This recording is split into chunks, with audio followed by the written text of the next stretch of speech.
आणि वरळी नाका परिसरातल्या या होळीमधून किंबहुना तिथे जे होळी साजरी होते तिथून आपल्यासोबत आहे आपला प्रतिनिधी अभिषेक मोठाळ। अभिषेक,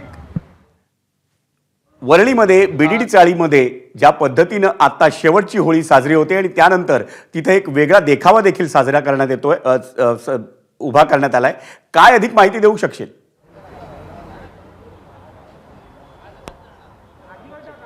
सध्याला विजय सर, मी वरळी नाकामधल्या एका सोसायटीमध्ये आहे आणि या सोसायटीमध्ये सध्या आपण बघायचं तर ही होलिका दहन आपल्याला होताना पाहायला मिळतं आहे। एकूणच अनेक सोसायट्या मुंबईमध्ये आहेत आणि या मुंबईमधल्या अनेक सोसायट्यांमध्ये नागरिकांकडनं होलिका दहनाचा कार्यक्रम जो आहे तो आपल्याला पार पडताना पाहायला मिळत आहेत। इथूनच हाकेच्या अंतरावर बीडीडी चाळी आहेत आणि तिथं देखील आपल्याला माहिती आहे की रात्री 12च्या सुमारास आपल्याला या सगळ्या होळ्या ज्या आहेत त्या पेटताना आपल्याला पाहायला मिळेल। एकूणच होलिका दहना संदर्भात जर पाहायचं तर पारंपरिक पद्धतीनं हे सगळा सण जो आहे तो आपल्याला साजरा होताना पाहायला मिळतो आहे।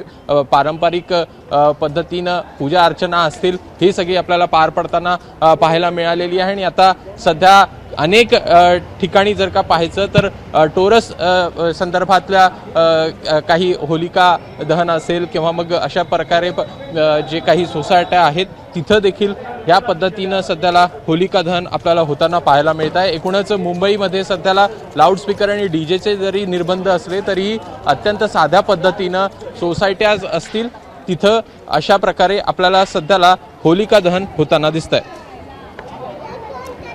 विजय सर, धन्यवाद अभिषेक या सविस्तर माहितीबद्दल। एबीपी माझा, उघडा डोळे बघा नीट।